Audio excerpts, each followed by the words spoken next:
है।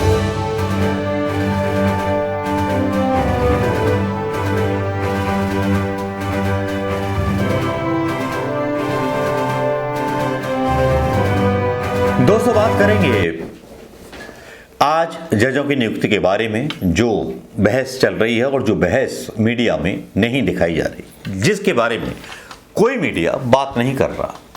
स्वतंत्र न्यायपालिका, स्वतंत्र कॉलेजियम, इसके बारे में कोई बात नहीं हो रही। कॉलेजियम का सिस्टम जब लाया गया था तो कोर्ट के लोग ही डिसाइड करते थे कौन जज बनेगा, कौन जज नहीं बनेगा।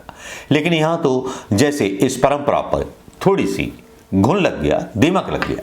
रिटायर्ड जज सुप्रीम कोर्ट के भी मनपसंद फैसले सरकार के देने के बाद राज्यसभा सांसद और बीजेपी के कार्यकर्ता बन गए। तब देश के लोकतंत्र पर शर्म आने लगा कि कहीं कोने में जाएं और रो पड़ें, सोने लगें कहीं दूर कोने में जाकर कि देश की परंपराएं टूट रही हैं और किस तरह से एक व्यक्ति पैसे के बल पर, शासन के बल पर हिंदुस्तान के लोकतंत्र को तोड़ रहा है।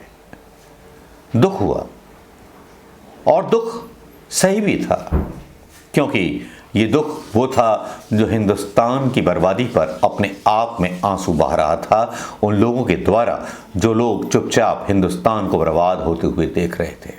वो लोग जो हिंदुस्तान के बेरोजगारों को जय श्री राम का नारा लगाते हुए देख रहे थे, वो लोग जो 37 लाख बेरोजगारों को ट्रेनों में धक्के खाते हुए देख रहे थे।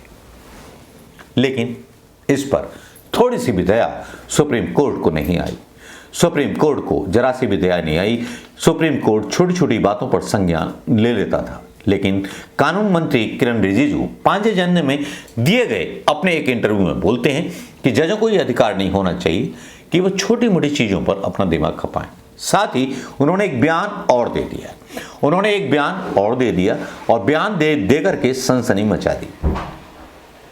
बयान ये दिया कि जजों का ये काम नहीं है कि वो बस ये सोचते रहें कि किस रिश्तेदार को और किस आदमी को हमें जज बनाना है। अब सरकार इसकी नियुक्ति करेगी। हम एक ऐसा कैबिनेट में प्रस्ताव लेकर के आएंगे कि सरकार नियुक्ति करेगी। अब ईडी, आईडी, सीबीआई तो सरकार के बस में है। अब इस तरह का अगर प्रस्ताव आएगा तब क्या होगा?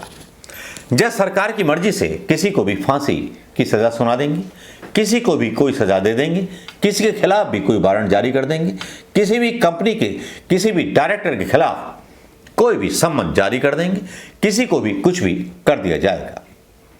कानून सरकार के हाथ में। वो तो जब कॉलेजियम के सुप्रीम कोर्ट के जज हैं तब बिल्किस बानो के 11 लोगों को छोड़ दिया जाता है, राम रहीम को पैरोल मिल जाती है, अलग कुछ नहीं है। अगर सरकार कर देगी तो जज सरकार की मानेगा या किसकी मानेगा? सवाल उठ जाते हैं सरकार की नीयत पर, और जिस तरह के बयान आते हैं उन पर भी सवाल उठ जाते हैं। तब आने वाले टाइम में क्या लोकतंत्र खत्म होने वाला है या न्यायपालिका और सरकार में टकराव होने वाला है?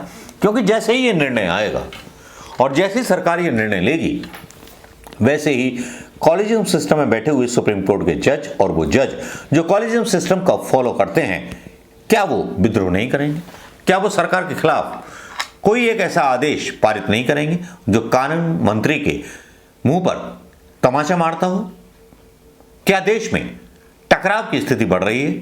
क्या देश में टकराव होना तय है न्यायपालिका और सरकार के बीच, या न्यायपालिका आत्मसमर्पण कर देगी क्योंकि वो खुद करप्ट है? ईडी, आईडी, सीबीआई का डर उसको भी है। डर सबको लगता है, गला सबका सूखता है। और इसके बाद ये वीडियो देखिए जो कल किरण रिजिजू का था, जो बनाया था, इसको देखिए ध्यानपूर्वक और सवालों को मनन कीजिए। सोचिए कि देश किस तरफ जा रहा है, क्या होगा इस देश का जब सरकार खुद के जज रखेगी। तो ईडी, आईडी अभी तो परेशान कर रही है, जजों से बोल दिया करेगी बेटा फैसला ये दे। लेकिन आप समझिए इस चीज को कि किस तरह से मोदी सरकार डरी हुई है कि सरकार नियुक्ति करेगी, ये बोल रहे हैं सरकार नियुक्ति करेगी अपने मन से करेगी या फिर कोई कंपटीशन। अब जो है भारतीय जनता पार्टी, वैसे ईडी, आईडी, सीबीआई सब कुछ भारत सरकार के अंडर में रहता है। एक ऐसा सिस्टम बनाया गया था। वैसे ईडी, आईडी, सीबीआई जो है कंपटीशन के द्वारा चुनी जाती है और उसके अफसर काम करते हैं, लेकिन सरकार के अधीनस्थ होकर के वो कितना बढ़िया काम कर रहे हैं कि मनीष सिसोदिया आराम से ये बोल करके निकल जाते हैं कि मुझे बोल रहे थे कि भारतीय जनता पार्टी में शामिल हो जाओ, सीएम बना देंगे। पता नहीं कितने कांग्रेस की भी सरकारें ईडी, आईडी, सीआईडी, सीबीआई ने बना दी जहां भारतीय जनता पार्टी की सरकार नहीं थी। लेकिन यहां बड़ा बदलाव होने जा रहा है। जैसे कि आशा थी प्रधानमंत्री मोदी से और आरएसएस से, आशा थी कि ये वही कांड करेंगे जो कांड करना चाहिए, क्योंकि अब नजर है कि सरकार तय करेगी कौन जज होगा, कौन जज नहीं होगा। इस पर किरण रिजिजू का एक बयान आता है, अभी की ब्रेकिंग न्यूज है कि कॉलेजियम सिस्टम पर उन्होंने सवाल उठाया। जज न्याय देने के बजाय न्यायाधीशों की नियुक्ति में व्यस्त रहते हैं। खबर जो हाईकोर्ट के कॉलेजियम से लॉ मिनिस्टर के पास आते हैं, लॉ मिनिस्टर प्रक्रिया करते हैं, उसमें भी कई लोग आपत्ति देते हैं कि अरे लॉ मिनिस्टर इतना डिले करते हैं, लॉ मिनिस्टर का वहां में जजेस का नाम पेंडिंग है। हम तो ड्यू डिलिजेंस करते हैं, प्रक्रिया करते हैं, लेकिन पहले तो संविधान के उस स्पिरिट को देखा जाएगा। तो ये तो सिर्फ सरकार का ही काम है। दूसरी बात, दुनिया में कहीं भी जजेस अपने जो बिरादरी के उसको अपॉइंटमेंट नहीं करते हैं, जजेस अपॉइंट नहीं करते हैं। तीसरा पॉइंट, जो मूल रूप से जो जजों का काम है वो लोगों को न्याय देना। आज के समय में जो मैं देखता हूं और देश का कानून मंत्री होने के नाते मैं जो फील करता हूं कि आधा समय जजों का दिमाग और समय अगले जज किसको बनाना है उस पर ज्यादा खर्च हो रहे हैं, ना कि अपने पूरे समय न्याय देने में। तो क्योंकि सिस्टम ऐसे बनाया कि वो नाम तय करते हैं, एक समूह, एक कॉलेजियम, फिर उसका कंसल्टी जज होते हैं, दूसरे कौन उस हाईकोर्ट में चीफ जस्टिस थे, कौन उस हाईकोर्ट के सीनियर जजेस है। कंसल्टेशन बहुत वाइड होते हैं। उस कंसल्टेशन के जो प्रक्रिया है वो बहुत इंटेंस होते हैं, वो दिखता नहीं है। आम आदमी जो राजनीति देखते हैं ना, बहुत उथल पुथल होते हैं। पढ़ करके सुनाना चाहूंगा, अगर आप आज्ञा देंगे तो। मन से, पेट से कुछ नहीं बोलूंगा, वही बोलूंगा जो मीडिया बोलता है, सच बोलूंगा, सच के सिवा कुछ नहीं बोलूंगा। आयोजित कार्यक्रम में न्यायिक नियुक्तियों के सुधार की आवश्यकता पर जोर दिया किरण रिजिजू ने। किरण ने कहा कि कॉलेजियम प्रणाली की प्रक्रिया बहुत अपारदर्शी है, मतलब दिखता नहीं है क्या हो रहा है, और न्यायपालिका में आंतरिक राजनीति मौजूद है। आरएसएस द्वारा प्रकाशित साप्ताहिक पत्रिका पांचजन्य द्वारा सोमवार को आयोजित साबरमती संवाद में केंद्रीय मंत्री ने कहा कि संविधान सबसे पवित्र दस्तावेज है। कब से हो गया पवित्र दस्तावेज?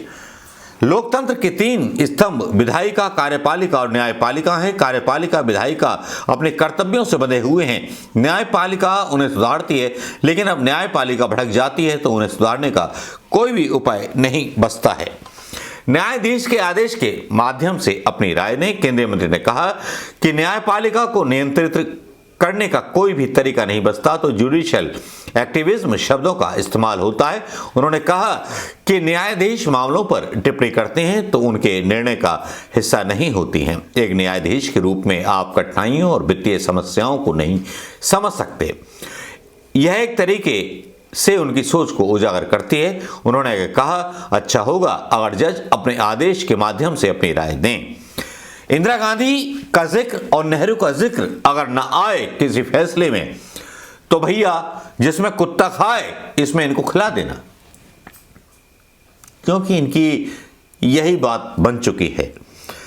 पूर्व प्रधानमंत्री इंदिरा गांधी के कार्यकाल का जिक्र करते हुए रिजिजू ने कहा कि सीजेआई 3 वरिष्ठ न्यायाधीशों को पछाड़कर बनाया गया था। उन्होंने कहा कि मोदी सरकार इस तरह की हरकतों में लिप्त नहीं है। जब सरकार मतलब यार क्या बोलना चाहते हो। अब अगर हम न्यायपालिका को नियमित करने के, तो ये लोग आरोप लगाते हैं, छींक आने लगी थी ना इनके झूठ पर, कि हम न्यायपालिका को नियंत्रित या प्रभावित कर न्यायाधीशों की नियुक्ति में बाधा उत्पन्न करना चाहते हैं। कॉलेजियम सिस्टम पर ये सवाल उठाते हैं। रिजिजू ने कहा कि सुप्रीम कोर्ट ने 1998 में कॉलेजियम सिस्टम का विस्तार किया था। 1998 में किसकी सरकार थी, किसकी सरकार नहीं, ये बताना चाहिए। दुनिया के कहीं भी जजों की नियुक्ति नहीं करते। जजों का प्राथमिक कर्तव्य न्याय देना होता है। उन्होंने कहा कि जजों की प्राथमिक कार्य न्याय देना है। पांजे जनरल ने खबर डाली है आरएसएस के इस पत्र ने, तो इसका महत्व आप समझ गए होंगे। महत्व जो है किरण रिजिजू का भी समझ गए होंगे, लेकिन आप समझिए इस चीज को कि किस तरह से मोदी सरकार डरी हुई है कि सरकार नियुक्ति करेगी। ये बोल रहे हैं सरकार नियुक्ति करेगी, अपने मन से करेगी या फिर कोई कंपटीशन होगा, कोई एग्जाम होगा, यह भी कोई क्लियर नहीं है। अगर सरकार अपनी तरफ से नियुक्ति करती है तो ED, ID, EC, election commission सब तो सरकार के अंडर में है, सब जगह सब कुछ हो रहा है। तब फिर क्या होगा देश में? जब गुजरात की एक यूनिवर्सिटी में एक आरएसएस के आदमी की नियुक्ति की जाती है तो 9 लोग गांधीवादी इस्तीफा दे देते हैं। इतनी मनमानी, इतना धोखा, क्या होगा इस देश का? जब सरकार खुद के जज रखेगी तो ईडी, आईडी अभी तो परेशान कर रही है, जजों से बोल दिया करेगी बेटा फैसला ये दे दो, फांसी पे चढ़ा दो, तो राहुल गांधी को फांसी पर।